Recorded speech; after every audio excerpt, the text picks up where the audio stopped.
drugs to a 9-year-old. That's the treatment that they had from the police force in America today. If the police force on the local levels are treating people like that, what do you think the upper echelons of our government and our forces are prepared to do to you? Don't be naive, beloved. It's time to trust in Jesus right now. And it's time to trust in God right now. And if you're to pray for a candidate, pray for one that knows God and that's filled with the Spirit of God, that cannot be bought or cannot be intimidated, even if it means his death. That's what we need to pray for people to stand up for God and for His Word. Jeremiah 30. Excuse me, go to Isaiah 30 before we go to Jeremiah. Isaiah chapter 30.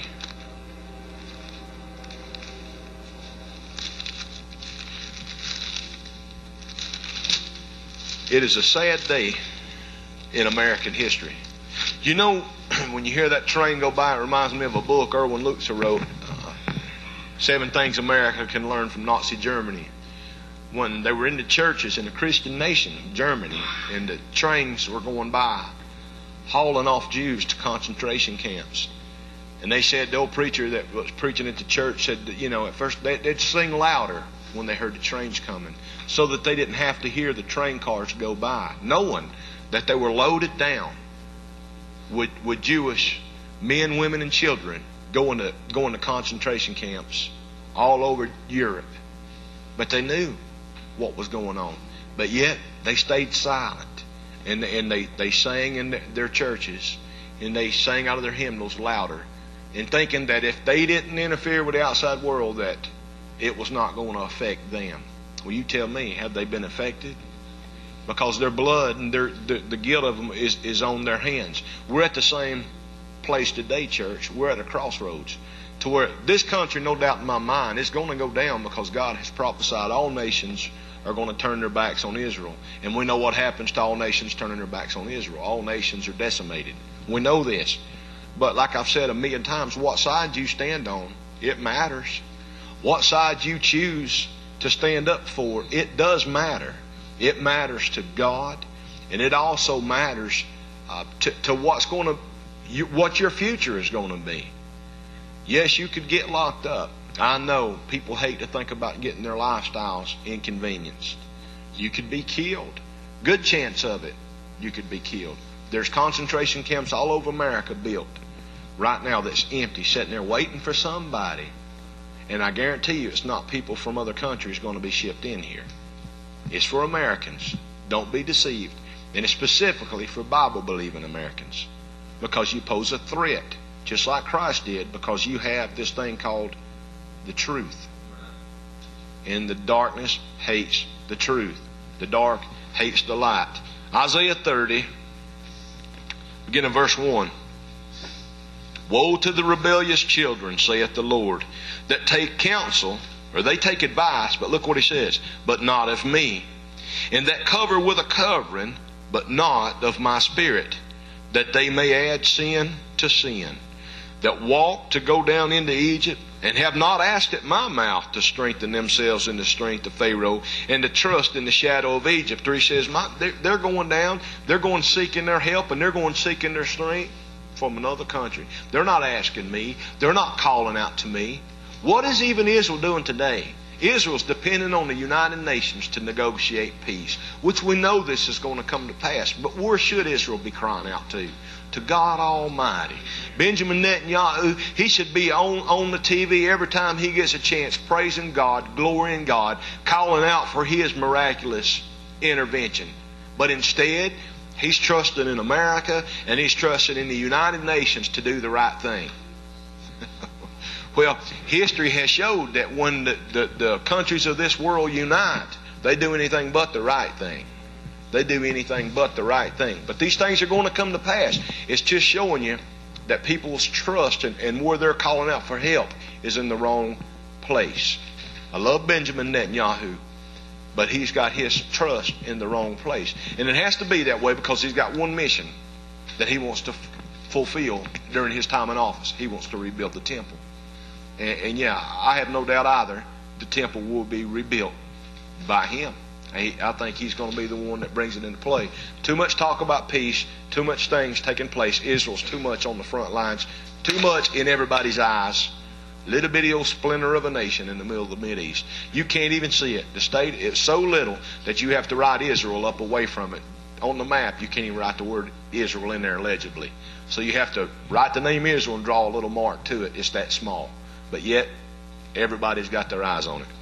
Kind of like God said, wasn't it? They were going to be that focal point.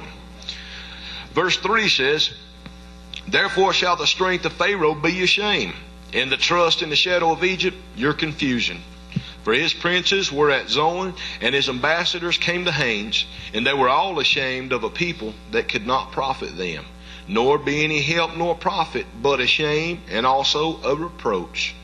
The burden of the beast of the south into the land of trouble and anguish, from whence come the young and old lion, the viper and fiery flying serpent that will carry their riches upon the shoulders of young asses, and their treasures upon the bunches of camels, to a people that shall not profit them.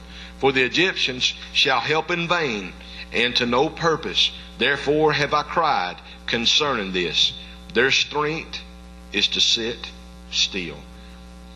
It's what you see taking place right now today. The people of Israel are trusting in other countries, are trusting in the United Nations to make decisions that are going to be for their best interest. It's not going to happen. Beloved, the government of the United States is not making decisions now for your best interest. The government of the United States is all about being bigger. And the jobs that have been created over the last 2 years are government jobs.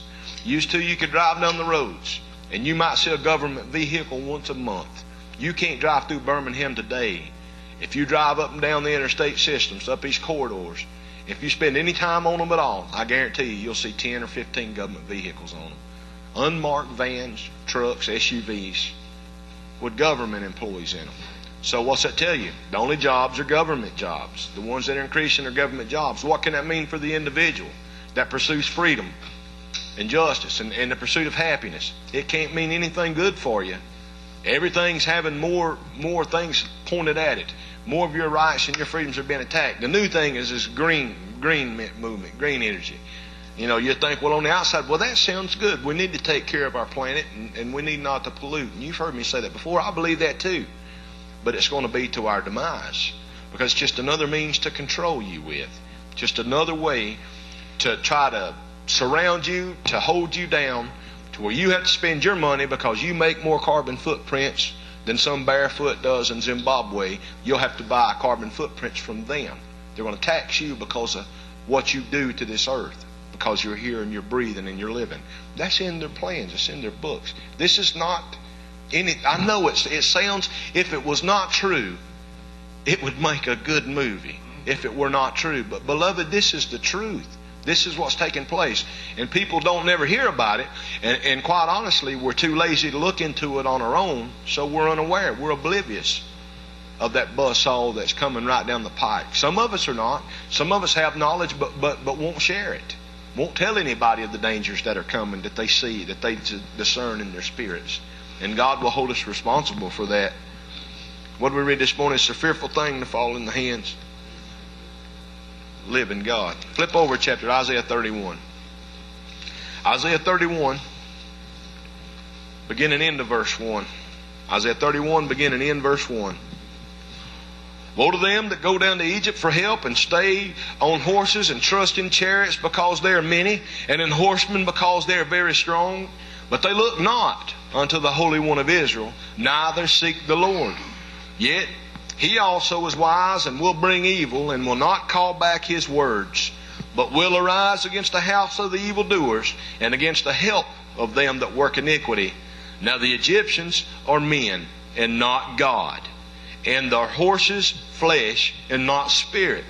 When the Lord shall stretch out his hand, both he that helpeth shall fall, and he that is hoping shall fall down, and they all shall fail together. For thus hath the Lord spoken unto me, like as the lion and the young lion roaring on his prey. When a multitude of shepherds is called forth against him, he will not be afraid of their voice, nor abase himself for the noise of them. So shall the Lord of hosts come down to fight for Mount Zion and for the hill thereof. As birds flying, so will the Lord of hosts defend Jerusalem. Defending also, he will deliver it. And passing over, he will preserve it. Turn